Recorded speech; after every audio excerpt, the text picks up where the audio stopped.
세 번째 시간 진행하도록 할게요. 자, 우리 프린트물 21페이지를 한번 보시죠. 자, 21페이지 보시게 되면 자, 추정과 간주라고 하는 제도가 나와 있습니다. 자, 추정과 간주는 굉장히 중요한 의미고요. 둘 중에서 뭐가 더 중요하냐라고 물어보신다면 추정이라고 말씀드릴 수 있어요. 그래서 여러분 추정 부분에 신경을 엄청나게 많이 쓰셔야 되고 이 추정을 제대로 이해하셔야만 여러분들이 물권법도 쉽게 보실 수 있습니다. 자, 그럼 추정은 여러분 어디서 한번 들어보신 적이 있을 겁니다. 바로 피의자 무죄 추정의 원칙입니다. 자, 들어보신 적이 있죠? 그러니까 어떤 사람이 있으면 그 사람이 죄를 저지른 것 같이 의심스럽습니다. 의심스러울 때 그 사람을 너 죄 지었지? 라고 추정하는, 즉 유죄라고 추정하는 게 맞느냐, 안 그러면 너는 죄를 안 지었지? 라고 추정하는 게 맞느냐, 무죄로 추정하는 게 맞느냐, 요거죠. 그래서 우리는 무죄 추정의 원칙이라고 한번 들어보신 적이 있죠.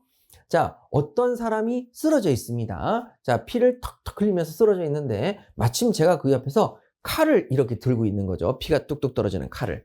자, 그러면 이때 경찰이 딱 들이닥쳐서 제 모습을 딱 보면 사람을 죽였네? 라고 추정하는 게 맞습니까? 안 그러면 몸에서 칼을 뽑았네? 죽인 게 아니라 뽑았네라고 추정하는 게 맞습니까? 좀 극단적인 예시인데 그때 항상 추정은 어디로 간다? 무죄. 이 사람이 죽였다라기보다는 그 현장에서 사람의 몸에 박혀있는 칼을 뽑았네 라고 추정해주는, 즉 다시 말해서 무죄로 추정해주는 게 맞다는 얘기입니다. 이게 무죄 추정의 원칙입니다. 그러면 자, 우리 추정은 어떤 전제를 가지고 있냐? 이걸 전제로 가지고 있습니다. 확실하지 않은 사실, 다시 말해서 불명확한 사실, 불명확하다. 이 사람이 이 사람을 죽였다는 사실을, 김묘비가 이 사람을 죽였다는 것이 불명확하다. 명확하지 않을 때에는 그때는 뭘 들어간다? 추측을 들어갑니다. 추측. 추측이 뭐예요? 추정입니다. 추측을 하는 거죠. 그럼 이때 추측은, 즉 추정은 어떻게 가느냐? 좋은 쪽으로 가야 됩니다. 자, 좋은 쪽으로 추정을 하셔야 돼요. 나쁜 쪽으로 추정하면 안 됩니다. 그러니까 말 그대로 자, 어떤 남자와 여자가 길을 가고 있는데 부부인가? 불륜인가? 자, 불명확합니다. 명확하지 않죠. 그럼 항상 추정은 어느 쪽으로? 좋은 쪽으로. 부부인가 봐. 이렇게 추정해야지. 불륜인가 봐. 이렇게 추정해서는 안 된다는 거죠. 추정은 항상 좋은 쪽으로 가겠습니다. 자, 그러면 이때 자, 무죄 추정의 원칙을 예시를 든다면 자, 어떤 사람이 범죄를 저지른 것 같습니다. 그런데도 일단 판결이 나기 전까지는 무죄로 추정을 해주는 거죠. 그럼 이때 이 무죄로 추정을 받을 때 검사라는 사람이, 즉 다시 말해서 추정을 다투는 자가 반대 사실을 증명합니다. 그 사람이 칼을 시장에서 샀는데 시장 상인에게 물어봤답니다. 이 칼로 사람 찌르면 잘 죽어요? 라고 물어봤답니다. 이런 사실을 증명하면, 즉 이 사람이 칼을 사서 찔렀다는 사실을 증명하면 추정은 계속 유지된다? 깨어진다? 깨어집니다. 추정은 깨어져서 유죄가 되는 거죠. 근데 만약에 이런 사실을 증명하지 못했다. 그러면 추정은 계속 뭐한다? 유지가 돼서 무죄로서 석방하게 됩니다. 그래서 반대 사실을 증명하지 못하면 추정은 유지가 되고, 유지가 돼서 당연히 석방이 돼서 나갈 수밖에 없는 상황이 되는 거죠. 이것이 바로 추정의 개념입니다. 자, 그럼 추정은 첫 번째 뭐 해야 된다? 불명확해야 된다. 자, 그 다음에 불명확할 때 추정이 가고, 추정은 두 번째 어느 쪽으로 가야 된다? 좋은 쪽으로 추정을 해야 된다. 시험에 많이 나오진 않지만 요거까지 혹시 기억하시면 좋을 것 같아서 세 번째로 요것도 말씀드릴게요. 자, 반대 사실을 증명하면 추정은 뭐한다? 깨어지지만 반대 사실을 증명하지 못하면 추정은 계속 뭐한다? 유지가 된다. 자, 요 내용이 요 밑에 나와 있으니 여러분들이 한번 읽어보시면 되겠습니다. 자, 이미 다 설명을 드렸고요. 자, 다음에 간주 되겠습니다. 간주. 아니, 그러면 간주는 그럼 뭐냐? 간주라는 것을 봐야 되겠죠? 간주는 이 자체를 가지고는 이해가 잘 안 됩니다. 용어만 가지고는. 일단 간주를 쓰는 단어가 간주의 간이 볼 간자입니다. 그렇게 보겠다. 보겠다는 겁니다. 그래서 같은 말로 본다. 여기 본다는 게 한글로 본다고, 한문으로는 의제입니다. 의제. 그래서 여기 부분은 민법에서 씁니다. 본다는 주로 민법에서 쓰고 의제는 주로 세법에서 씁니다. 그럼 둘 다 뭐라고요? 본다, 간주, 의제. 같은 말입니다. 자, 그러면 여기서 간주는 뭐냐면 사실에 부합하는지와 상관이 없이 일정한 사실을 기정사실로 확정합니다. 자, 확정하는 것을 표시하는데요. 왜 이런 짓거리를 하느냐? 공익도는 법 정책상의 이유입니다. 그러면 공공의 이익을 위해서 법 정책상을 이유로 사실에 부합하는지는 따진다, 안 따진다? 안 따지고 무조건 그러한 것이 확정되었다라고 표시를 합니다. 그럼 추정은 불명확할 때 좋은 쪽으로 추측을 했는데 반대 사실을 증명하면 끼어지잖아요. 요거는 공익법 정책상의 이유이기 때문에 반대 사실을 증명해도 바뀐다 안 바뀐다? 아예 바뀌지 자체가 않습니다. 그럼 이게 뭐냐? 여러분 여기 나와 있는 세금 고지서 발송 즉시 도달로 의지하는 케이스를 보십니다. 세금 고지서를 발송하는 즉시 도달로 의지합니다. 그러면 세금 고지서를 발송, 보내는 즉시 무조건 도달한 것으로 본다. 도달했어요, 안 했어요? 안 했어요. 반대 사실을 증명해도 바뀐다, 안 바뀐다? 안 바뀌어요. 그럼 왜 그러냐? 세금 고지서를 받았을 때 비로소 그 고지서를 보고 세금을 낼 거 아닙니까? 근데 난 못 받았어요. 이사 가서 못 받았어요. 아직까지 못 받았어요. 이렇게 얘기하면 세금 고지서를 못 받았기 때문에 안 내도 되는 거 아닙니까? 못 받았으니까 안 내야지. 근데 어떻게 알아? 이렇게 얘기할 수 있다는 얘기죠. 그래서 그렇게 되면 세금이 잘 걷어져야 안 걷어져요? 안 걷어질 겁니다. 공익을 위해서 법 정책상을 이유로 무조건 세금을 제때 내지 못하는 경우를 막아야 되겠습니다. 그래서 만든 제도가 바로 세법의 이겁니다. 세금 고지서를 발송하는 즉시 보냄과 동시에 걔가 도착했는지 마는지 따질 필요도 없이 사실관계에 상관없이 무조건 도달된 것으로 간주를 해버립니다. 의제를 해버려요. 그러면 보내는 순간 걔는 받았다 안 받았다? 받은 것이 되기 때문에 만약에 안 받았다 하더라도 받은 것으로 되기 때문에 만약에 그때 제때 세금을 안 내면 뭐가 붙는다? 그렇죠. 과태료가 부과되겠습니다. 그러면 사람들이 과태료를 부과를 막기 위해서라도 세금을 잘 내겠다 안 내겠다? 내겠다. 그래서 억지로 만든 제도가 뭐라고요? 간주 본다 의제입니다. 반대 사실을 증명해도 깨어지지 않습니다. 세금 고지서를 받지 못했다는 사실을 증명해도 자 이제 바뀐다 안 바뀐다? 안 바뀌기 때문에 무조건 도달된 것으로 본다. 그렇기 때문에 미납세금에 대해서 과태료가 계속 붙게 된다. 이렇게까지 확인하셔야 되겠습니다. 자, 그래서 추정과 간주는 이 정도 보시면 충분하실 거고, 자, 이제 22페이지 채권과 물권을 가도록 하겠습니다. 자, 채권과 물권 오시면 일단 채권하고 물권은 철저히 나눠야 된다, 나눠야 된다? 나눠야 됩니다. 그런데 이걸 나눠서 가르쳐주는 데가 거의 없습니다. 저도 옛날에 공부할 때 굉장히 이걸 굉장히 힘들었거든요. 그게 채권과 물권을 안 나눠서 그렇습니다. 우리는 철저하게 그걸 나누겠습니다. 채권과 물권을 나눠보겠습니다. 그러면 채권과 물권을 나눌 때 그 채권의 성질, 물권의 성질, 그 다음에 거기에 따른 법적 성질까지 그 연역을 보셔야만 좀 이해가 되십니다. 자, 그럼 연역을 한번 살펴보도록 할게요. 자, 연역은 뭐냐면 첫 번째 이겁니다. 우리나라에 들어온 법은 일본에서 수입이 된 건데 일본의 법이 일본 자체의 법이다. 독일로부터 수입했다. 독일로부터 수입했기 때문에 유럽의 법입니다. 자, 유럽의 법은 특징이 뭐가 있습니까? 왕이 있다는 게 유럽의 특징이죠. 그럼 여러분 이게 되게 재밌는 일이 있는데 제가 행정사를 강의합니다. 행정사를 강의를 하는데 거기에 중국의 사법고시 합격자 출신이 와서 수업을 들었어요. 중국의 사법고시. 그러니까 옛날에 우리나라의 그 사법고시, 지금 현재는 변호사 시험, 자, 그거를 공부하는 학생이 합격을 했다고 해서 제 행정사 강의를 들어왔는데 정말 법을 몰라요. 왜? 공산국가는 변호사라는 게 의미가 없기 때문에 아무리 합격을 해도 그렇게 큰 의미가 없어서 법적인 지식도 낮고 매우 후퇴되어 있습니다. 왜? 개인의 권리를 보호해주는 게 개인이 아니고 공산주의가 있기 때문에 굉장히 변호사가 법적인 지식이 매우 미미해요. 근데 제가 좀 충격을 받았던 게 뭐였냐면 중국의 민법과 우리나라의 민법이 거의 같습니다. 왜? 일본으로부터 수입을 했잖아요. 근데 일본이 만주국을 중국에 건설하지 않았습니까?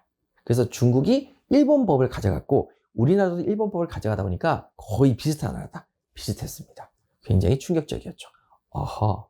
그래서 그 친구가 얘기를 하기를 중국에서 배웠을 때 그냥 이해를 못했던 것을 여기 와서 들으니까 이해가 잘 된다라고 얘기를 하더라고요. 그래서 뭐 상법도 물어보고 다 물어봤는데 자, 어쨌든 간에 자, 우리가 지금 가지고 있는 이 민법은 중국과 같은 이유가 어디로부터 법을 받아들였기 때문에 일본으로부터 받아들였고, 일본은 독일하고 2차 세계대전을 합작했기 때문에 자, 유럽의 왕정주의 국가의 법이 들어왔습니다. 그러면 자, 여기서 이 왕정주의 국가를 가지고 있으면서 루이 14세가 있다고 말을 합니다.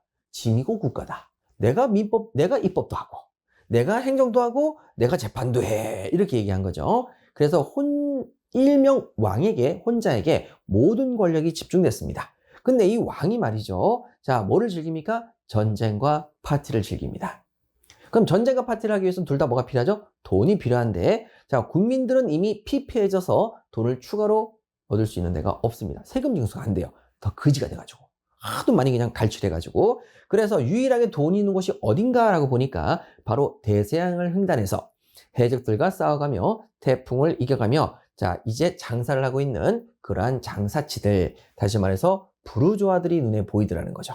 부르주아들한테 세금을 징수합니다. 야, 파티하려니까 돈 좀 내라. 전쟁하려니까 전쟁 소유권이 있어. 너희들 집에 있는 모든 물건 다 가져갈게. 이런 식으로 해서 다 가져가더라는 거죠. 그래서 여러분, 이 경우에 자, 이 부르주아들이 야, 목숨 걸고 돈 벌어 왔더니만 왕이 뜨다가네. 아씨, 그러면 왕하고도 목숨 걸고 한번 싸워보자 라고 해서 나온 게 시민혁명입니다. 그럼 시민혁명이 일어나서 이 부르주아들이 어떻게 했을까요? 뭘 어떻게 해요? 바로 국회를 만듭니다. 입법부를 얘네들이 만들어서 입법부를 장악하죠. 그래서 부르주아들이 만든 게 뭐라고요? 입법부를 만듭니다. 우리나라의 국회를 만드는 거죠. 이렇게 입법부를 만들어서 제일 먼저 뭐를 하냐면 이제 여러분들이 이 법의 뜻을 이해하시게 됩니다. 왕의 간섭을 배제하기 위해서 법률을 만듭니다. 자, 국회에서 만드는 게 뭐 민법, 노동법, 세법을 만들죠. 자, 그러면 이제 여기서 뭐를 만드냐? 왕탱이 너 이 자식 말이야, 맨날 세금 떼가, 세금 걷어가, 마음대로 걷어가 하면서 얘기를 하기를 우리 국회에서 만든 법률의 근거에서 법률의 규정에 근거해서만 세금을 징수해라고 한 겁니다. 그래서 법률의 규정에 근거해서만 세금을 거둘 수 있다. 조세법정주의가 나온 겁니다.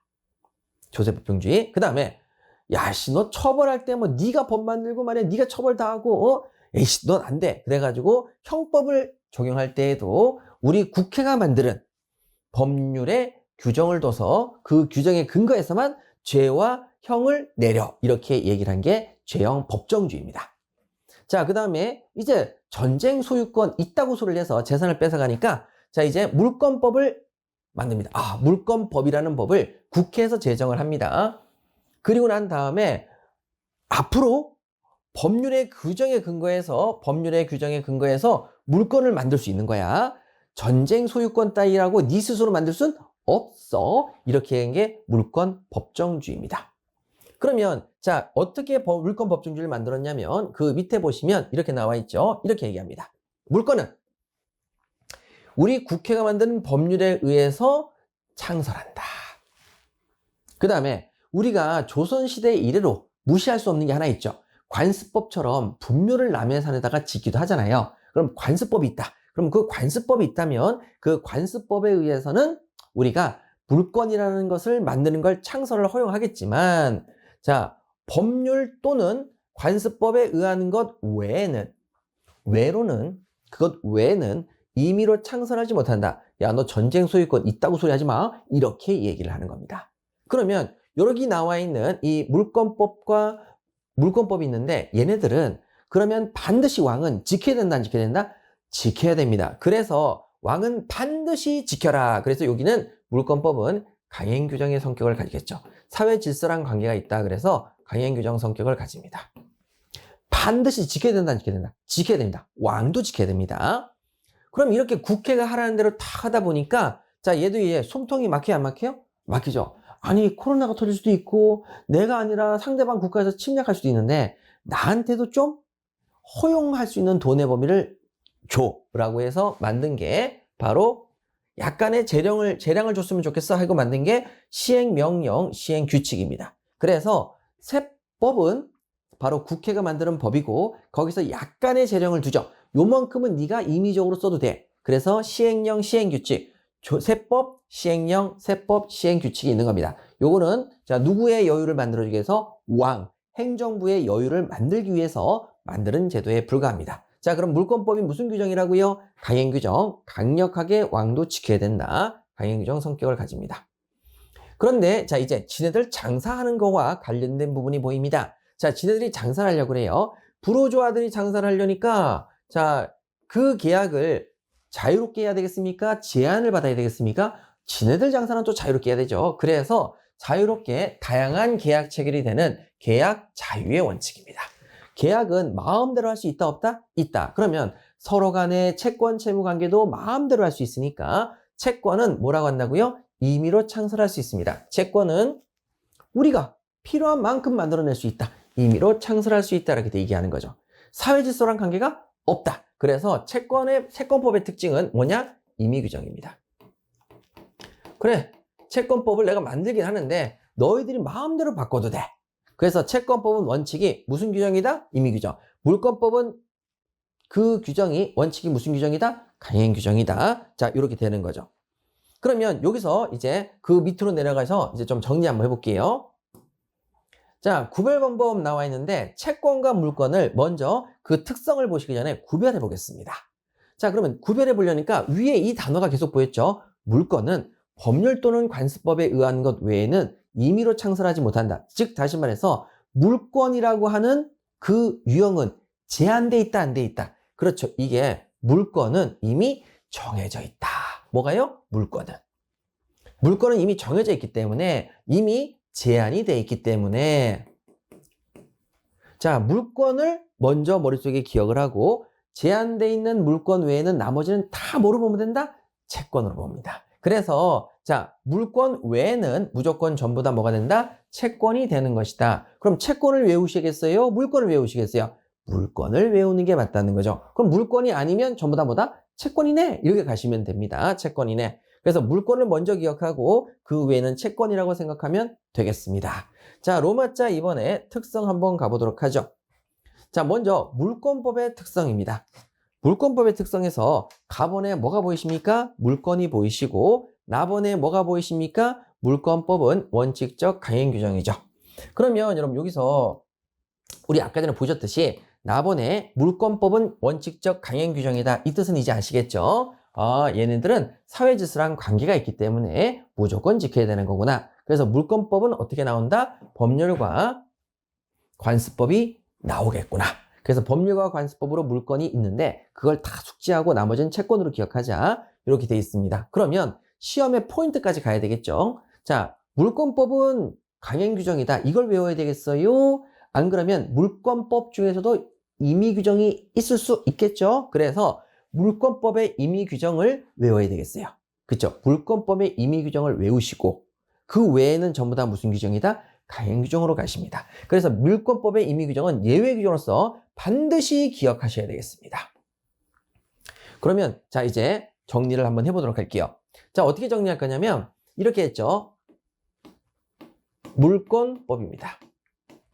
자, 그럼 물권법인데 그러면 물권은 어떻게 됩니까? 라고 물어보니까 물권이 있어. 그 물권은 법률과 관습법으로 정해져. 이걸 기억해. 그리고 그걸 기억하고 거기에 해당되지 않으면 다 그냥 뭘로 놓으면 된다? 채권. 이렇게 놓으시면 됩니다. 그 다음에 물권의 경우에는 자, 물권법이라는 규정은 자, 요거는 원칙적으로 강행규정이야. 그래서 요거 강행규정. 그런데 예외적으로 임의규정이 시험에 나와. 그럼 임의규정이 시험에 나오니까 임의규정을 외워. 그리고 임의규정이 아니면 다 뭐로 간다? 강행규정이다. 자, 이렇게 해서 기억하시면 되겠습니다. 자, 특징을 전부 다 보셨고요. 그러면 위로 올라가셔서 자, 그럼 물권은 어떻게 되느냐라는 부분을 살펴보도록 할게요. 자, 그럼 물권을 왜 물권이라고 부르냐? 바로 이겁니다. 물권은 부동산의 경우는 뭘 하죠? 등기를 하죠. 자, 동산의 경우는 뭐 하죠? 점유를 하죠. 내가 가지고 있는 게 점유죠. 자, 내가 이 물건을 가지고 있으니까 자, 이거 내 거야 라고 다른 사람한테 얘기할 수 있게 되죠. 등기부에 내 이름이 기재돼 있으니까 내 거라고 일단 추정은 되니까 내 거라고 주장을 할 수 있게 되죠. 그래서 등기나 점유라는 즉 모든 사람에 대해서 내 거라고 보여줄 수 있는 수단들이 있어요. 그래서 모든 사람에 대해서 주장할 수 있게 됩니다. 왜? 모든 사람에게 보여줄 수 있는 수단이 있다 없다? 있다. 그래서 여러분 수단이 존재한다는 걸 기억하세요. 수단이 있구나. 모든 사람에게 보여줄 수 있는 수단이 있구나. 그래서 등기부를 봐. 거기 내 이름 써 있어. 모든 사람에게 주장할 수 있는 수단. 자, 이게 내가 점유하는 게 그냥 하고 있는 것처럼 보여? 내 거니까 점유하는 거지. 이런 식으로 내 거라고 주장할 수 있는 모든 사람에게 주장할 수 있는 수단이 이렇게 등기나 점유를 통해서 있구나. 이런 이유 때문에 물건은 누구에게나 이 세상에 있는 모든 사람에게 주장할 수 있다 없다? 있다. 그래서 물건은 대세효의 성질을 가진다. 세상에 대해서 효력이 생긴다. 내 거라고 얘기할 수 있는 거죠. 그러면 자, 제가 이렇게 점유를 하고 있는데 어떤 사람이 휙 훔쳐가요. 그럼 야, 이 도둑아 내놔라 하고 내 물건을 주장할 수가 있습니다. 대세효. 세상에 있는 모든 사람에게 그것을 주장할 수 있기 때문이죠. 자, 이렇게 해서 물건의 특정권까지 다 보셨습니다. 물권법의 특성까지 다 보셨고, 자, 그러면 다음 페이지 가시게 되면 이제 채권법의 특성도 나옵니다. 여러분, 채권은 우리가 공부했듯이 무슨 규정입니까? 채권법은 원칙적으로 임의 규정입니다. 임의 규정이다 보니까 자, 예외적인 강행 규정도 있겠어요? 없겠어요? 있습니다. 그래서 자, 채권법에서 강행 규정은 예외 규정으로서 반드시 기억한다 안 한다? 기억하면 되겠습니다. 그러면 물권법에서는요, 강행 규정성이니까 뭐를 기억하고 임의 규정성이 나오면 기억하고, 그러면 그것 빼고 나머지는 전부 다 뭘로 그냥 치부해버리면 되고, 강행 규정. 채권법은 임의 규정이 원칙이니까 강행 규정을 기억하고, 강행 규정에서 들어본 적이 없는 내용이다. 그럼 다 뭘로 치부하면 되고, 임의 규정으로 치부하면 다 맞는 내용이 되는 거죠. 그래서 어느 게 임의 규정인지 어느 게 강행 규정인지 그것을 반드시 기억할 때에는 채권이냐 물권이냐를 먼저 나누고, 채권이면 뭘 기억하자? 강행 규정. 물권이면 뭘 기억하자? 임의 규정. 그 외에는 나머지는 원칙으로 돌아가면 된다. 채권은 임의 규정의 원칙이고 물권은 강행 규정의 원칙이다. 이렇게 정리하시는 거죠. 그래서 채권법에서 외워야 될 것은 강행 규정, 물권법에서 외워야 될 것은 임의 규정. 이렇게 차이가 생긴다. 요걸 확인하기 위해서 한 겁니다. 그러면 여러분, 채권이라는 건 뭐냐? 바로 채권은 특정인이 다른 특정인에 대해서만 일정한 행위를 요구할 수 있는 권리입니다. 그러면 여러분, 특정인에게만 요구하니까, 자, 제가 이 사업장에서 사업을 하는 사람으로부터 열심히 근로를 했습니다. 임금이 받을 게 생겼습니다. 그러면 저는 이 임금을 제가 일한 사업장 외에 다른 사업장에서는 받을 수가 없지요. 그래서 특정인이 제가 다른 특정인 사업자한테 일정한 행위를 요구할 수 있는 권리입니다. 이번 달 월급 300만 원 내놔. 이렇게 요구할 수 있는 권리가 뭐라고요? 채권. 그래서 임금 채권이라고 부르는 거죠. 그러면 여기서 특정인이 특정인에게만 요구하는데 이 특정인이 누구라고요? 채권자가. 자, 채권을 가지고 있는 자가 다른 특정인 채무자에게 채권의 의무자에 대해서 권리를 가지게 되겠습니다. 그러면 다른 사람에게 주장할 수는 없다. 그래서 세상에 있는 모든 사람이 아니라 특정한 사람에 대해서 효력을 갖는다. 그래서 채권은 무슨 성질을 가진다? 대인효의 성질을 가지겠습니다. 그래서 채권의 특징은 대인효의 성질을 가진다. 물권의 특징은 대세효의 특징을 가진다. 이렇게 기억하시면 되겠어요. 자, 그러면 여기서 하나 더 보셔야 될 용어 정리가 있습니다. 채권자, 대위권이죠. 자, 뭘 보자고요? 채권자, 대위권. 자, 요거는 기억해 두시면 되고, 우리가 누구의 권리를 대위 행사한다라고 얘기합니다. 자, 그러면 제가 예시를 하나 들어드릴게요. 자, 먼저 갑이라는 사람이 있습니다. 을이라는 사람이 있는데, 자, 갑이 을에게 300만 원 임금 채권이 있습니다. 300만 원 임금 채권, 월급 내놔! 자, 얘가 채권자지요? 그럼 얘는 채무자입니다. 월급은. 그런데 이 상태에서 자, 어떤 문제가 생겼냐면, 자, 을이 돈이 없어요. 돈이 없으면 어떻게 해요? 그러면 돈 받을 수가 없죠. 누가? 갑이. 그래서 가만히 보니까 을도 다른 사업장, 병이라는 사업장에 다 가니까, 자, 얼마 받을 게 있다? 500만 원 받을 게 있는 거죠. 그래서 이 500만 원, 요 분홍색의 500만 원에 대해서는 을이 채권자, 그 다음에 병이 채무자가 됩니다. 이렇게 돼요. 자, 이렇게 됩니다. 그러면 자, 이제 여기서 어떤 방법을 쓸 수 있느냐? 이런 방법을 한번 써보겠습니다. 자, 갑이 병한테 야, 300만 원 내놔. 이렇게 요구를 하는 거죠. 300만 원 내놔. 그러면 줄 필요가 있을까요? 없을까요? 아니, 정확하게는 달라고 요구할 수 있을까요? 없을까요? 없습니다. 왜?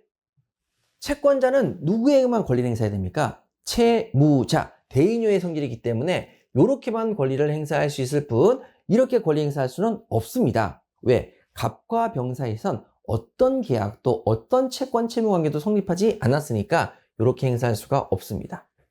그러면 갑이 병한테 야 네가 을한테 줄 500만 원 있잖아. 그중에 300만 원 나한테 내놔. 이렇게 요구할 수가 없더라는 거죠. 없습니다. 와, 없네? 자, 그러면 이제 어떻게 해야 될까? 갑이 을에게 돈을 받을 수 있는 방법은 을에게만 청구해야 되는데 을이 돈을 받다 오지 않는 이상 받을 길이 막막한 거죠. 자, 그래서 이제 어떤 제도가 나오냐면 채권자 대위권이라는 제도가 나옵니다. 채권자 대위권은 제가 용어를 풀어서 설명을 드릴 건데 자, 일단 여기서 다른 것부터 정리하십시다. 자, 뭐냐면은 여기 나와 있는 용어를 딱 보니까 자, 얘를 뭐라고 불렀죠? 채권자. 그 다음에 얘를 뭐라고 불렀죠? 채무자. 그 다음에 얘는 얘에 대한 채권자고 얘는 얘에 대한 채무자였습니다. 그런데 지금 우리가 이 둘을 얘기하다 보니까 자, 얘를 뭐라고 불러야 되죠? 갑과 을을 뭐라고 해요? 채권 채무의 당사자라고 부르니까 얘는 뭐가 되겠습니까? 제3자가 되는 거죠. 제3자인데 자, 을의 뭡니까? 채무자다 보니까 제3 채무자라고 용어를 씁니다. 자, 그러면 여러분 채무자의 채무자를 뭐라고 그런다? 제3 채무자라고 합니다. 채무자의 채무자를 뭐라고 그런다? 제3 채무자. 왜 용어가 이렇게 나왔는지 아시겠죠? 당사자 외에 나머지를 뭐라고 부르니까? 제3자라고 부르니까 제3자인데 채무자야. 그래서 제3 채무자라고 부릅니다. 그러면 제3 채무자다. 그러면 채무자의 채무자네. 이렇게 머릿속에 떠올리셔야 된다는 거죠. 자, 그러면 이제 우리 여기 나와 있는 내용을 볼게요. 채권의 대인요 때문에 자, 채권자는 갑입니다. 자, 갑은 누구에게? 채무자, 누구에게? 을에게만 자신의 권리를 주장할 수가 있다. 자, 그래서 이렇게 돈 줘. 이렇게 얘기할 수밖에 없죠. 따라서 채권자는 채무자의 채무자 누구였죠? 제3 채무자. 제3 채무자에게 자신의 권리를 주장할 수가 없게 됐습니다. 그러다 보니까 돈을 받을 방법이 막연해져서 민법에서 예외 규정을 하나 만듭니다. 그게 채권자 대위권이라는 제도를 만드는 거죠. 자, 그럼 제도를 만들어서 갑이 을한테 이렇게 권리를 행사하는 게 아닙니다. 여러분 제가 이렇게 동그랗게 그린 것은 권리 행사가 아닙니다. 직선만 권리 행사라고 부릅니다. 자, 갑은 을의 권리를 대신해서 행사합니다. 자, 을의 권리를 대신 행사하는데 그 어떻게 대신할 수 있느냐라고 얘기하니까 대위, 채권자 갑은 대위합니다. 을의 지위를 대신해서 을의 지위를 뭐해서? 대신해서 갑이 자신의 이름으로 을의 지위를 대신해서 자, 채무자에 대한 자기 채권을 지키기 위해서 채무자에 대한 자기의 채권 300만 원을 보존하기 위해서 채권자의 이름으로 자신의 이름으로 나 을의 채권자 갑인데 채무자의 제3자에 대한 권리를 대의할 수 있다. 채무자의 제3자에 대한 권리를 대신 행사할 수 있다 없다? 있다. 그래서 채무자의 지위를 대신해서 이 을이 병한테 달라고 요구할 수 있는 권리를 대신 행사할 수 있습니다. 그러면 여기서 여러분 얘는 300만 원이고 얘는 500만 원이면 얘가 행사할 수 있는 권리는 어딜까요? 여러분 이걸 기억하셔야 됩니다. 뭐냐면 여기 있는 이 을이 병한테 돈을 받을지 여부는 누가 결정해야 될 문제입니까? 그렇죠. 채무자가 제3 채무자에게 돈을 받을지 말지는 스스로 결정해야 될 문제지 갑이 대신 행사하면 뭡니까? 사적 자치를 침해하는 겁니다. 돈을 받을지 말지는 누가 결정해야 된다? 그렇죠. 을이 결정해야 되니까 여기 부분을 대신 행사하는 건 사적 자치의 침해입니다. 사적 자치의 침해인데 그래서 여러분 침해를 극대화해야 되겠습니까? 최소화해야 되겠습니까? 최소화하기 위해서 300만 원 받을 권리니까 대신 행사하는 것도 얼마? 300만 원에 국한해서만 행사해야 되는 게 맞겠죠. 300만 원에 국한해서. 그래서 여기는 500만 원 받을 게 있지만 300만 원만 청구한다. 이런 식으로 갑니다. 자, 그럼 여기까지 깊이 있게 알 필요는 없습니다. 그러면 채권자 대위권은 어떻게 시험에 여러분 포커스로 기억하시면 되냐면 첫 번째, 채권자 대위권을 행사하려면 일단 뭐를 가져야 된다? 채권을 가지고 있어야 된다. 자, 그래서 첫 번째가 채권을 가지고 있어야 되겠습니다. 채권자는 누구한테만 권리를 행사할 수 있다? 채무자에게만 권리 행사할 수 있는데, 자, 두 번째, 채무자가 또 다른 채무자를 가지고 있다, 제3채무자를 가지고 있다면 그때는 제3채무자를 가지고 있는 요 경우에 한해서 자, 갑은 누구의 지위를 대신할 수 있다? 채무자의 지위를 대신해서 돈 달라고 할 수 있다. 대위 행사할 수 있습니다. 대위 행사할 수 있는데 그때 누구의 이름으로? 갑의 이름으로 합니다. 나 갑인데 을의 채권자야. 그래서 누구 이름으로? 갑의 이름으로 합니다. 을의 이름으로 하지 않습니다. 자, 누구 이름으로 한다? 갑의 이름으로 합니다. 나 을의 채권자 갑인데 병, 너 을한테 줄 돈 줘. 병, 너 을한테 줄 돈 줘. 300 줘. 이렇게 채권자 대위권을 행사한다라는 거죠. 자, 이렇게 행사할 수 있다, 없다? 있다. 그럼 채권자 대위권은 뭐 때문에 만드는 제도다? 채권의 대인효 때문에 어쩔 수 없이 민법이 예외 규정을 만들어줬다. 그래서 이런 경우죠. 채권자 자신의 이름으로 바로 나와 있는 3번이고 채무자의 제3자에 대한 권리를 채무자의 제3자에 대한 권리를 대위 행사한다. 요게 아까 전에 보셨던 2번이고요. 자, 이 권리는 누가 행사하는 거죠? 채권자가 행사합니다. 채권자가 자신이 받을 300만 원 지키기 위해서 채권자 자신의 이름으로 내가 을의 채권자인데 병 너 을한테 빨리 300 줘. 이렇게 얘기하는 거 채무자의 지위를 대신 행사할 수 있는 제도입니다. 채권의 대인효 때문에 나왔습니다. 자, 요 채권자 대위권은 제가 수업 중에서 대위 행사한다. 자, 뭐라고요? 대위 행사한다라는 단어가 여러분들이 공부하시게 됩니다. 대위 행사한다 그러면 이 대위는 당연히 무슨 대위를 줄여서 부른 것이다? 채권자 대위권을 줄여서 부른 말이다 라고 기억하시면 충분하시겠습니다. 아셨죠? 자, 이렇게 해서 나온 제도고요. 자, 그러면 우리 24페이지를 탁 가시게 되면 자, 이번에는요, 여러분 채권과 물권을 아까 나누지 않았습니까? 그래서 여기 부분 딱 보니까 채권과 물권을 쫙 나눠놨습니다. 채권과 물권을 나눠놨어요. 그러면 채권과 물권을 먼저 구별하자, 구별하자라고 말씀드렸습니다. 채권은 뭐라고 그랬죠? 대인효. 물권은 뭐라고 그랬죠? 대세효. 채권은 무엇이 원칙이라고 그랬죠? 임의규정이 원칙이고 예외적인 강행규정을 암기하자. 물권은 강행규정이 원칙이기 때문에 임의규정을 암기하자. 자, 이렇게 말씀을 드렸었습니다. 그리고 채권의 대인효 때문에 나온 제도가 뭐라고요? 대위행사. 채권자가 대위에서 행사할 수 있는 채권자 대위권이 있다. 이렇게 말씀을 드렸어요. 꼭 기억하셔야 됩니다. 여러분 무조건 채권 물권편은 하나도 남김없이 다 머릿속에 숙지를 하고 계셔야 됩니다. 그래서 인문특강이 너무 중요한 거고 이걸 듣지 않으면 여러분들이 나중에 민법을 제대로 하실 수가 없다라고 말씀을 드릴게요. 자, 그러면 여기서 또 볼게요. 지금 채권을 짠 하고 걸립니다. 어떻게 거냐면 자, 임대차라는 제도가 있습니다. 임대차는 채권일까요? 물권일까요? 나중에 여러분들 저랑 같이 물권을 다 공부하시고 나면 남는 게 이제 전부 다 채권이 될 건데 자, 임대차는 물권의 규정이 없습니다. 자, 물권은 뭐 소유권이나 뭐 점유권이나 뭐 전세권, 저당권 이런 것들이 있거든요. 나중에 공부하시게 됩니다. 자, 그럼 임대차는 뭐라고요? 물권이 없네? 그러니까 뭐라고요? 채권이네. 자, 그럼 임대차는 채권입니다. 채권법. 자, 채권법이죠? 그러면 여러분, 누구한테만 자신의 권리를 주장했다고요? 대인효. 임차인은 임대인에게만 자신이 임차인이라고 주장할 수 있습니다. 자신이 임차인이라고 권리를 대항할 수, 주장할 수 있는 것이고 그러면 임대차의 경우에는 원칙이 무슨 규정이겠습니까? 채권법이니까 임의규정입니다. 근데 예외적으로 강행규정성이 있다 없다? 있다. 임차인 보호를 위한 강행규정성이 있습니다. 그러면 그걸 외운다 안 외운다? 외우고 그럼 그 규정 빼고 나머지는 전부 다 뭐로 간다? 임의규정으로 간다. 자, 우리 공부했던 내용을 임대차에 국한시켜서 다시 한번 본 겁니다. 그러면 임차인도 자신의 권리 행사하기 위해서 임대인의 권리를 대위 행사할 수 있다 없다? 있다. 채권 채무 관계이기 때문에 대위 행사가 가능하다. 이렇게 되는 거죠. 대위 행사가 가능합니다. 자, 이렇게 이제 정리하시면 되고 그러면 임대차가 있는데 그러면 이때 여러분 임대차 계약을 체결해서 자, A가 갑의 토지에 임대차 계약을 여기를 체결합니다. 여기 부분에 임대차 계약을 체결해서 A가 쓰고 있는 거죠.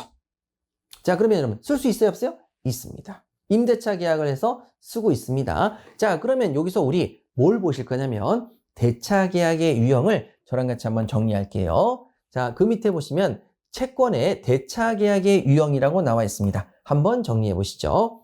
대차라는 단어가 붙는 경우가 있습니다. 사용대차, 임대차, 소비대차 다 뭐가 붙습니까? 대차, 대차, 대차. 여기 붙죠. 대차, 대차, 대차가 붙습니다. 그러면 대가 무슨 뜻이냐? 대는 빌려준다는 뜻입니다. 자전거를 대여한다. 대는 뭐죠? 대여한다. 빌린다. 준다. 대여한다. 자, 그 다음에 차는 뭐죠? 빌리는 것을 말합니다. 차용증서, 빌린증서. 그래서 여러분, 우리가 차는 빌리는 것을 말하고 대는 빌려주는 것을 말합니다. 그럼 대차라는 단어가 나오면 뭡니까?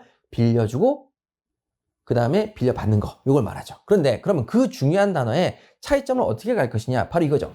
사용대차.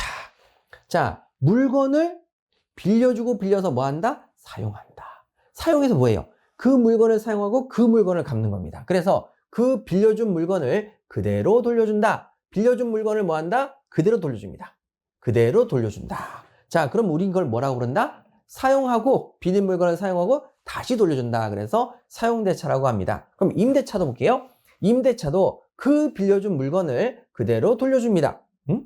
그대로 돌려줍니다. 그럼 차이점은 뭐냐? 여러분, 임대차 생각 한번 해보세요. 월세로 임대에 들어갑니다. 임대차에 들어갔죠? 그러면 그 집을 빌려서 사용하고 그 집을 그대로 돌려줍니다. 근데 공짜로 씁니까? 돈 내고 씁니까? 그렇죠. 돈 내고 씁니다. 그래서 여러분, 돈 내고 쓴다? 유상으로 사용한다. 돈 내고 쓰면 뭐가 된다? 임대차. 그러면 이때 돈 빌리는 걸, 돈을 주면서 사용하는데 이걸 뭐라고 하냐면 차임이라고 합니다. 빌리는데 들어간 돈. 차임을 내고 물건을 사용하고 그 물건을 다시 그대로 돌려주는 겁니다. 이걸 임대차라고 합니다. 그러면 여러분들이 임대차 계약을 체결해서 집에 들어갔다. 이해가 되시죠? 그 집을 빌립니다. 그걸 사용합니다. 그리고 그대로 돌려주는데 공짜다. 그동안 사용료를 낸다. 사용료를 냅니다. 차임이라고 합니다. 빌렸는데 사용료를 내야지 차임이라고 부릅니다. 근데 우리가 월세 이렇게 부르잖아요. 월세는 월마다 차임을 낸다. 월세. 주마다 차임을 낸다. 주세. 이런 식으로 여러분 붙는 거죠. 일마다 낸다. 일세. 이런 식으로 붙이는, 즉 기간의 간격일 뿐이지 전부 다 통칭해서 뭐라고 그런다? 차임. 그럼 사용대차는요? 공짜로 씁니다. 자, 무상. 친구한테 야, 너 노트북 좀 빌려줘. 그럼 노트북을 빌려서 사용하고 그대로 돌려줍니다. 그런데 사용료를 낸다. 공짜로 쓴다. 공짜로 쓴다. 그럼 이게 뭐가 된다? 사용대차가 됩니다. 그러면 자, 노트북을 빌리는 거 말고 자, 컴퓨터를 한번 빌려서 쓸게요. 친구 집에 가서 야, 너 컴퓨터 좀 써도 돼? 써. 그러면 여러분 컴퓨터를 빌려서 그대로 돌려주는데 공짜로 쓰니까 무슨 대차? 사용대차. 자, 그런데 여러분 PC방에 가서 컴퓨터를 쓴다? 컴퓨터를 받아서 빌려서 그대로 쓰고 돌려주는데 자, 이제 거기에는 공짜로 쓴다? 차임을 내야 된다? 차임을 내야 되니까 PC방이 임대차입니다. 임대차. 자, 그럼 다음으로 우리 소비대차 한번 들어갈게요. 자, 소비대차는 뭐냐? 빌려주고 빌려서 그 물건을 뭐 한다? 소비한다. 자, 그래서 여러분 뭘 하냐면 빌린 것을 소비합니다. 빌린 것을 소비한다. 옆집에서 쌀을 빌렸습니다. 자, 그럼 어떻게 해요? 소비해야죠. 그래서 쌀을 다시 갖다 줘야 되는데 똑같은 쌀이 없으니까 동일한 종류, 동일한 수량, 동수가 아니라 동량, 자, 동량. 그 다음에 동일한 품질, 동질의 물건을 돌려줍니다. 그럼 쌀을 이만큼 빌렸다. 그러면 비슷한 종류로 쌀을 이만큼을 갖다 주면 된다는 거죠. 동량, 동질, 동종의 물건을 갖다 주는 것을 말합니다. 그럼 여러분, 은행에서 돈을 빌리면 어떻게 되죠? 은행에서 5만 원짜리로 돈을 빌렸어요? 1억 원을. 그럼 그 돈을 가지고 있어요? 소비해요? 소비하죠. 소비하고 만 원짜리로 갖다 준다. 그러면 결론적으로 동종, 동량, 동질의 물건으로 갖다 주니까 은행에서 돈을 빌리는 것을 다른 말로 뭐라고 그런다? 소비대차라고 부릅니다. 자, 은행에서 돈을 빌리는 건 뭐라고 한다? 소비대차. 자, 되셨죠? 그러면 자, 이제 개념 잡읍시다. 사용대차, 임대차는 물건을 그대로 돌려준다. 소비하지 않고 사용만 하고 그대로 돌려준다. 공짜로 쓰면 사용대차, 돈 주고 쓰면 임대차. 그 다음에 돈을 빌려서 그 돈을 소비한다. 그리고 다른 돈으로 갖다 준다. 소비대차. 자, 이렇게 해서 개념 정리하시면 되시겠습니다. 자, 그러면 여기도 우리 나와 있듯이 자, 여기도 나와 있듯이, 자, 위로 올라가니까, 자, 저기 이 땅을 A가 갑과 임대차 계약을 해서 빌렸습니다. 그러면 A는 갑의 땅을 빌려서 사용하고 그대로 돌려주는데, 그냥 쓴다, 돈 내고 쓴다. 돈 내고 쓰니까 임대차 계약을 체결했다. 이렇게 얘기하는 거죠. 자, 이번에는 여러분, 물건 한번 가보겠습니다. 자, 여기 부분의 물건입니다. 물건.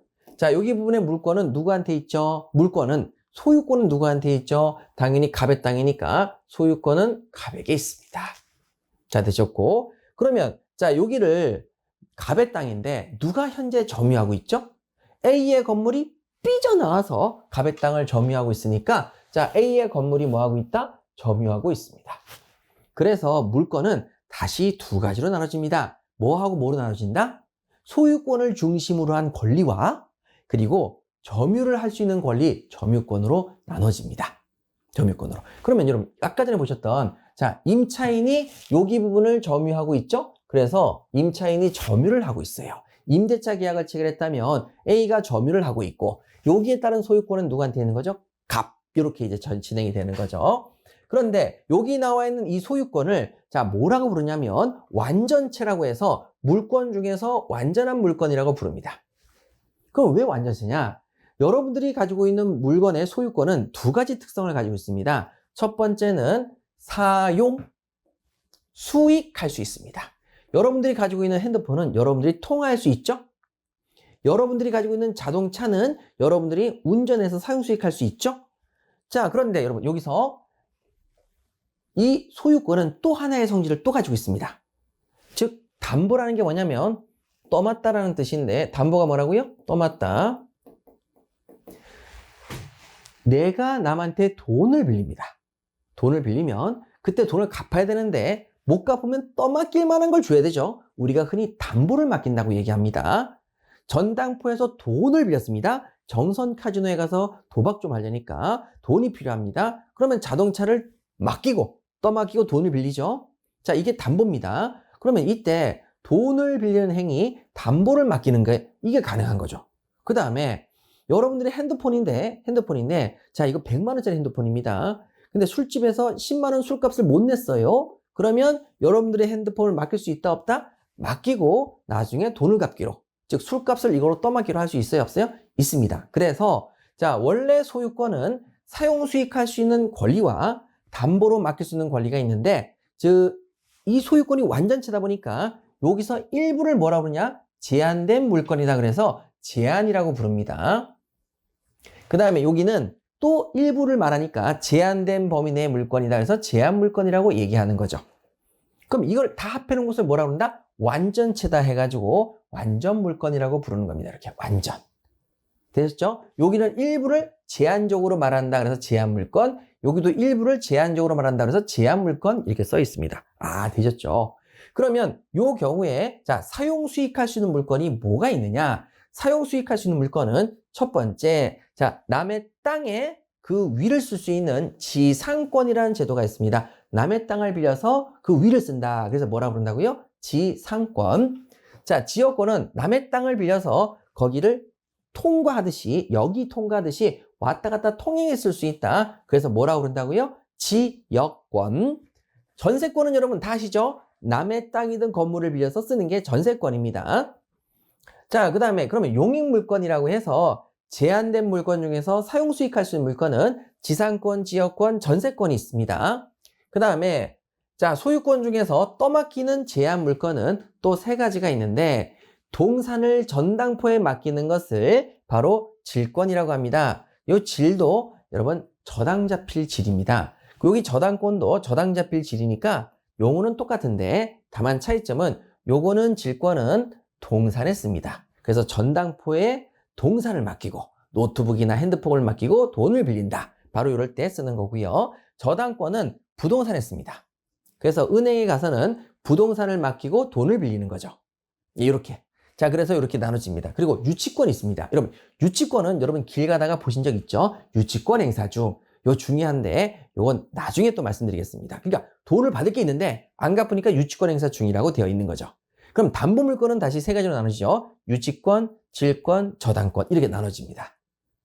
됐죠? 유치권, 질권, 저당권 이렇게 나눠집니다. 자, 그러면 여러분 여기서 소유권을 중심으로 하는 완전 물권 그리고 그 밑에 나와 있는 제한 물권들이 있는데 얘네들을 물권이라고 부르는 거죠. 물권. 자, 그러면 이것을 물권 중에서도 가장 근본이 되는 물권이다. 그래서 뭐라 부른다? 본권이라고 부릅니다. 자, 뭐라 부른다고요? 본권. 본권입니다. 자, 그러면 이제 정리를 한번 해보도록 하죠. 뭐냐면 자, 우리가 지금까지 쭉 공부를 많이 해보진 않았지만 자, 아까 전에 공부했던 내용을 최종적으로 한번 정리를 해보면 이런 문장이 되는 거죠. 뭐라고 얘기했냐면 물권을 먼저 종류를 기억하자. 그리고 기억했던 물권이 아니면 다 뭐로 가자? 채권으로 가자. 그리고 제가 아까 전에 임대차는 채권이라고 말씀을 드렸습니다. 임대차는 채권이래요. 그러니까 어떻게 가느냐? 자, 이제 물권을 관습법까지 공부한 적은 없지만 이 정도만 봐도 물권이 꽤 나와 있으니까 한번 볼게요. 자, 임대차를 볼 때 점유권이니? 자, 점유할 수 있는 점유권이니? 자, 점유권이니? 자, 임대차는 점유권이 아니죠. 용어만 봐도 다르잖아요. 그럼 소유권이니? 소유권도 아니죠. 지상권이니? 아니요. 지역권이니? 아니요. 전세권이요? 아니요. 유치권이니? 아니요. 질권이니? 아니요. 저당권이니? 아니요. 그럼 뭐가 되겠습니까? 채권인 거죠. 이런 식으로 가시면 된다는 얘기야. 이런 식으로. 자, 그러면 사용대차도 갈게요. 자, 사용대차도 물권이니? 아니죠. 그러니까 얘도 뭐가 되겠습니까? 채권이죠. 소비대차. 자, 은행에서 돈 빌리는 거. 은행에서 돈 빌릴 때. 그때 여러분 현금 서비스 받으셨어요. 그럼 저당권 안 걸죠. 자, 현금 서비스 받으셨어요. 그러면 자, 돈을 빌렸는데 소비대차를 했는데 점유권 아니고 소유권 아니고 지상권, 지역권, 전세권 아니고 유치권, 질권, 저당권 아니니까 얘는 뭐라고요? 채권이요. 여행계약을 한번 가볼까요? 여행계약. 처음 들어봅니다. 걱정하실 필요가 없어요. 왜? 점유권 아니죠? 소유권 아니죠? 지상권, 지역권, 전세권 아니죠? 유치권, 질권, 저당권 아니니까 뭐겠습니까? 채권이요. 이렇게 가시는 겁니다. 그래서 자, 물권을 기억하고 물권이 아니면 다 뭐로 낳는다? 채권. 이렇게 되셨죠? 채권으로 놓으시면 됩니다. 자, 됐어요. 그러면 여러분 여기 밑에 나와 있는 자, 내용을 한번 볼까요? 자, 2번. 물권의 본권과 점유권이죠. 자, 본권은 소유권을 중심으로 하는 용익물권, 그 다음에 담보물권, 이걸 전체를 통틀어서 뭐라 그런다? 본권이라고 부르고, 그 다음에 점유권도 있다. 이렇게 정리가 됐었죠. 자, 그러면 다음 페이지 25페이지 가시게 되면 뭐라고 나와 있느냐?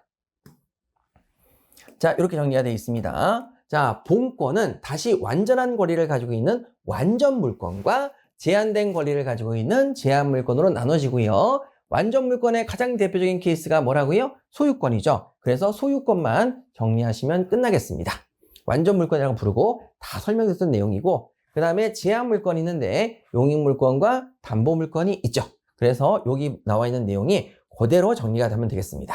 그래서 먼저 용익물권이라는 것을 통해서 지상권, 지역권, 전세권이 나와 있고, 그 다음에 담보물권이라는 것을 통해서 뭐가 있습니까? 유치권, 질권, 저당권이 있다.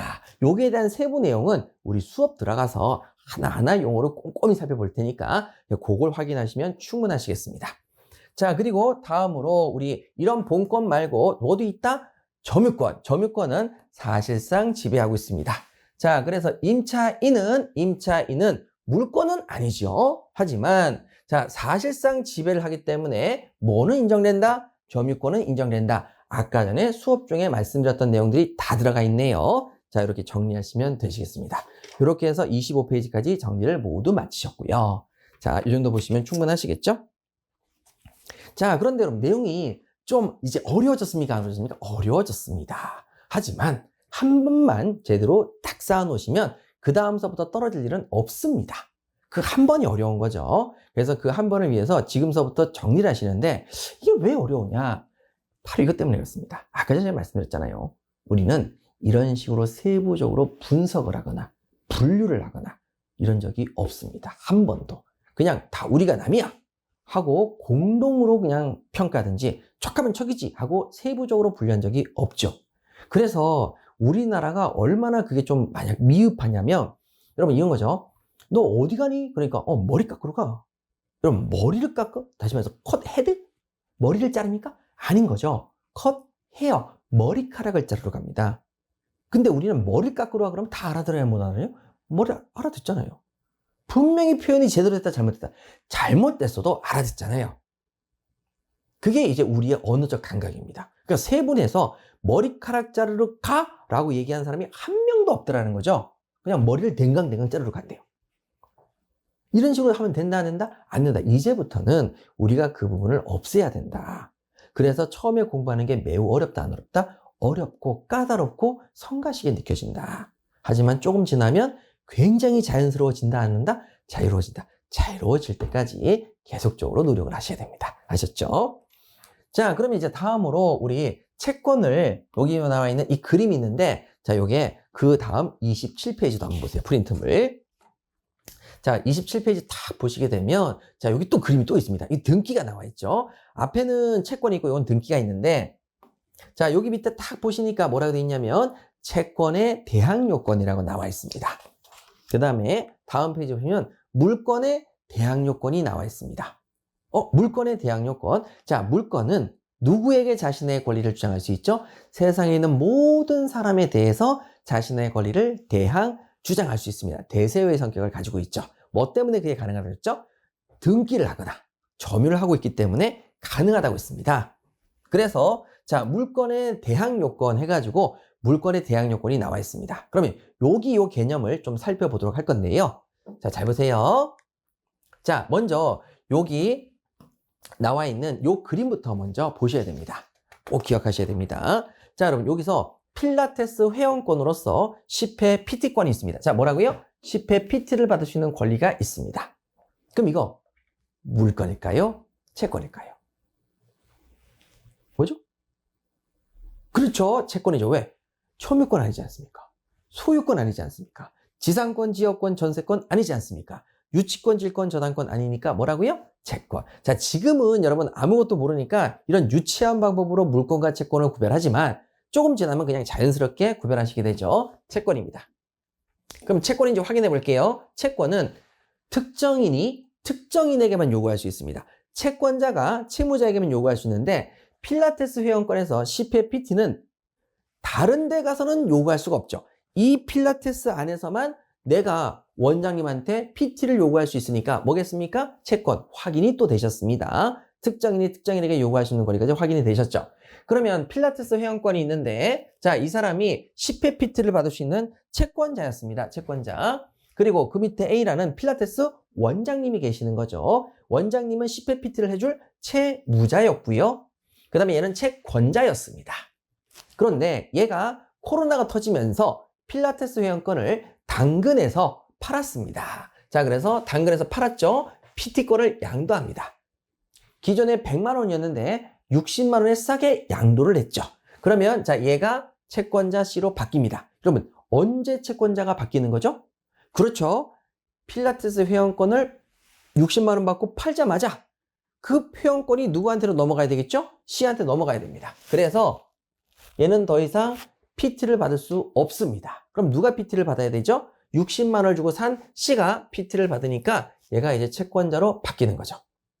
됐죠? 그러면 여기 나와 있는 필라테스 원장님은 채무자고 그 다음에 여기 있는 이 C라는 사람은 당근에서부터 10회 PT권을 샀으니까 채권자가 되겠습니다. 그래서 10회 PT를 요구하러 가야 되겠죠. 자, 채권자 C는 누구에게? 채무자 A한테 자신의 채권을 행사하러 갑니다. 자, 뭐라고요? 10회 PT를 해주세요 라고 자신이 채권자임을 주장하거나 대항하려고 하는 거죠. 주장하거나 대항하려고 합니다. 그러면 자, 여러분 여기 있는 필라테스 원장님을 보세요.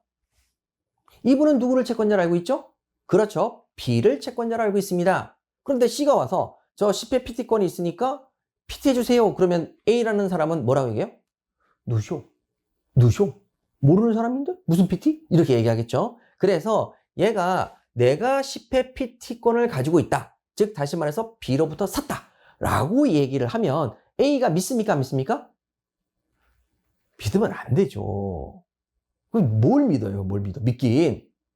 믿으면 안 되죠. 그럼 만약에 제가 그냥 아무 필라테스나 쑥 들어가서 제가 여기 회원으로부터 PT를 샀다. 나 PT 해줘. 그럼 해줘야 돼? 안 해줘야 돼요? 해주면 안 되죠. 그러면 이제 어떻게 해야 되느냐? 누군가가 연락을 해주면 확실하겠죠. 그럼 누군가가 연락을 하는 게 누가 연락을 하면 되죠? 자, B가 연락을 합니다.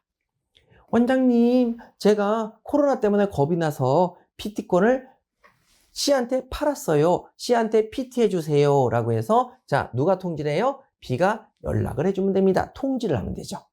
그러면 제가 B한테 연락 받았습니다. 오시죠. PT 해드리겠습니다. 이게 가능해지죠. 그래서 통지를 받으면 채권자가 자신의 10회 PT권이란 채권을 주장하거나 대항할 수 있다 없다? 있습니다. 내가 PT를 받아야 될 권한자다라고 주장할 수, 대항할 수 있게 되는 거죠. 자, 되셨죠? 그 다음에 이게 통지를 안 할 수도 있지 않습니까? 또는 통지를 안 해요. 그럼 어떻게 되느냐? 자, 여기 나와 있는 B를 잘 아는 지인으로부터 A 원장님한테 귀로 듣습니다. 아니, B가 PT를 딴 사람한테 넘겼다는데? 하는 얘기를 이제 원장님이 듣습니다. 그러셨어. 하면서 원장님이 그 전화를 합니다. 넘기세요. 넘기시면 제가 잘해드릴게. 오시면 다 그분한테 잘해드릴게. 넘기셨어. 괜찮아. 하면서 자, 요 채무자가 필라테스 원장님이 또 뭐 하면 되겠습니까? 승낙을 하면 됩니다. 그래서 A에 승낙이 있으면 둘 중에 하나만 있으면 자, 여기 나와 있는 C가 PT를 주자. PT를 대항할 수 있다 없다? 있습니다. 그래서 채권을 넘겼을 때 그 사람이 바뀐 채권자라고 주장하고 채무자에게 주장하거나 대항하기 위해선 뭐가 필요하다? 통지나 승낙이 필요합니다. 통지나 승낙. 왜? 그거밖에 없으니까요. PT 회원권은 증서로 안 만들거든요. 그래서 자, 이런 식으로 주장을 해야 됩니다. 대항을 해야 되죠. 그런데 여러분 예시를 좀 살짝 바꿔보도록 하겠습니다. 자, 뭐냐면 스타벅스 쿠폰입니다. 자, 스타벅스 쿠폰인데 한 잔 무료 이용권이 있습니다. 한 잔 무료 이용권이 있네요. 자, 이것을 B가 가지고 있습니다. 스타벅스 쿠폰을. 그럼 얘가 채권자죠? 스타벅스가 채무자가 될 겁니다. 됐죠? 그런데 자, 얘가 그 쿠폰을 자, 친구한테 줘버립니다. 야, 네가 가서 마셔. 하면서 쿠폰을 넘겨버리죠. 당근에서처럼 팔 수도 있겠지만 그냥 줘버렸습니다. 그러지 말고 똑같이 한번 해볼게요. 팔았습니다. 2,000원에 팔았습니다. 자, 한 잔 무료 이용권 2,000원에 팔았습니다. 쿠폰을 넘겼죠. 팔았어요. 그럼 누가 이제 커피를 먹을 수 있는 채권자가 된 거죠? 그렇죠. C가 된 거죠. 자, 누가 됐죠? C. 똑같죠. 위에랑 아래랑 똑같은데 여기는 종이가 없고 여기는 쿠폰이 있지 않습니까? 쿠폰. 자, 그러면 C가 자, 스타벅스에 가서 자, 내가 그 커피를 한 잔 마실 채권자예요라고 주장하고 싶습니다. 한 잔 무료 이용권의 채권자로서 주장하거나 대항할 수 있습니다. 그러면 대항하려면 아까 전에 뭐가 필요했죠? 통지 아니면 승낙이 필요했는데 그게 필요할까요? 필요 없습니다. 뭐가 있기 때문에? 그렇죠. 쿠폰이라는 증서가 있어서 통지나 승낙이 전혀 필요가 없습니다. 그래서 여러분 쿠폰이 있어야 되는 이유가 뭐예요? 통지나 승낙을 생략하기 위한 겁니다.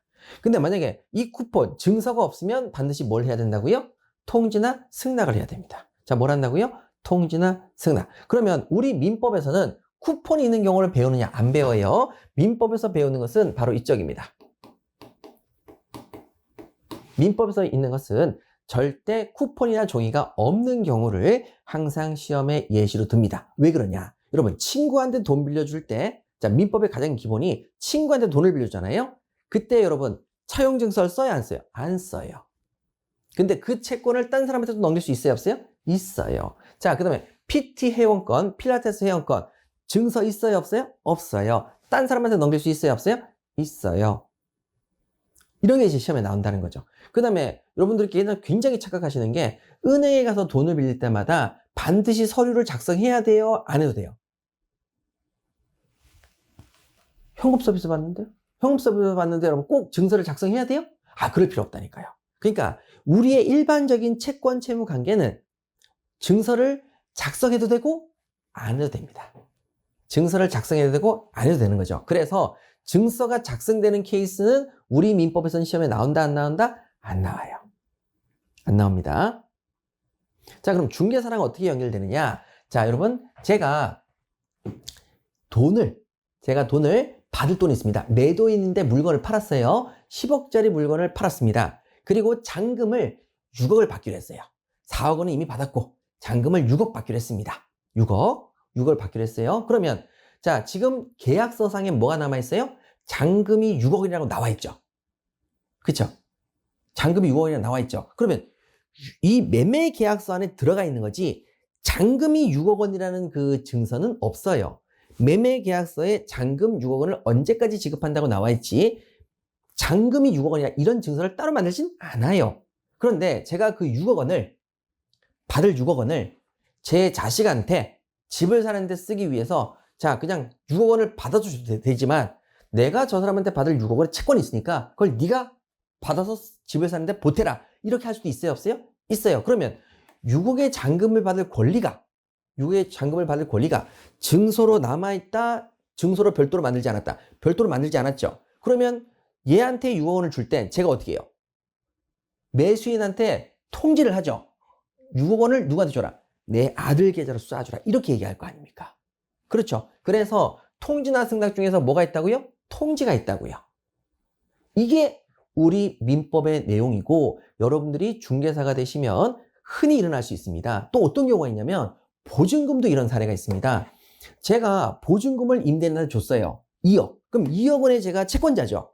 채권자입니다. 채무자가 누구죠? 임대인이 저한테 2억 원을 줘야 될 채무자죠. 그런데 그 중에서 1억을 결혼자금으로 자식한테 주기로 양도를 합니다. 그러면 결혼자금을 1억 원을 받을 임차보증금을 양도하면 임대인한테 연락해야 되나요? 안 돼요? 해야 돼요. 저기 임대차 기간 끝나면 1억 원을 제 자식한테 주세요 라고 통지하면 되는 거죠. 그럼 양도를 했을 때 여기 있는 제 자식이 저 보증금 1억 원 주세요 라고 요구할 수가 있게 됩니다. 그래서 이런 경우들이 흔히 일어난다 안 일어난다? 일어나요. 그래서 여러분 증서가 없는 이 케이스 자 요것을 우리 시험에 내니까 요거 잘 기억하시고 자 거기에 대한 정리를 하시고 잠깐 쉬도록 할게요. 자 27페이지 한번 가보시죠. 27페이지 가시게 되면 채권의 대항 요건입니다. 그래서 지금까지 말씀드린 게 일반적인 채권의 경우에는 증서가 없습니다. 증서가 없기 때문에 채권을 넘길 수 있는데 그것을 양수인이 넘겨받은 사람이 채무자에게 나 그 채권을 받았어요 라고 주장하기 위해서 대항하기 위해서 채무자에게 주장하거나 대항하기 위해서는 뭐가 필요하다? 통지나 승낙. 근데 통지를 누가 한다고 그랬죠? 을이 통지하거나 즉 얘가 이렇게 넘겼기 때문에 자 요걸 뭐라고 그러냐면 양도인이라고 부릅니다. 양도인이 채무자에게 통지한다 그래요. 채권자란 말을 왜 안 쓰냐면 채권이 일로 넘어갔거든요. 그래서 양도인이 채무자에게 통지하거나 안 그러면 그래서 을이 통지하거나 그 다음에 안 그러면 어떻게 한다고요? 갑이 승낙한다. 자 채무자의 승낙이 있어야 되겠습니다. 채무자의 승낙, 갑의 승낙이 되는 거죠. 자 이렇게 두 가지 중에 하나를 하게 되면 그때는 자 내가 새로운 채권을 양수받은 사람이라고 대항하거나 주장할 수 있다 없다? 있다. 이렇게 이제 정리하시면 되시겠습니다. 그래서 증서가 있는 경우가 시험에 나온다. 없는 경우가 시험에 나온다. 없는 경우 꼭 기억하시기 바랍니다. 됐죠? 그러면 선생님 보증금은요? 여러분 보세요. 보증금이 임대차 계약서에 보증금이 2억 원이라고 적혀 있을 뿐 내가 이 사람한테 보증금 받을 돈이 2억 원이 있다는 채권 증서를 작성하지는 않아요. 그 중에서 1억 원을 넘긴다는 것은 증서가 없는 상태에서 넘기는 거예요. 그럴 때는 통지가 있거나 안 그러면 임대인의 승낙이 있어야 된다. 이렇게 되는 거예요. 아시겠죠? 그래서 이 부분이 민법의 채권이다. 잠깐 쉬었다가 계속하도록 하겠습니다. 잠시만 쉴게요.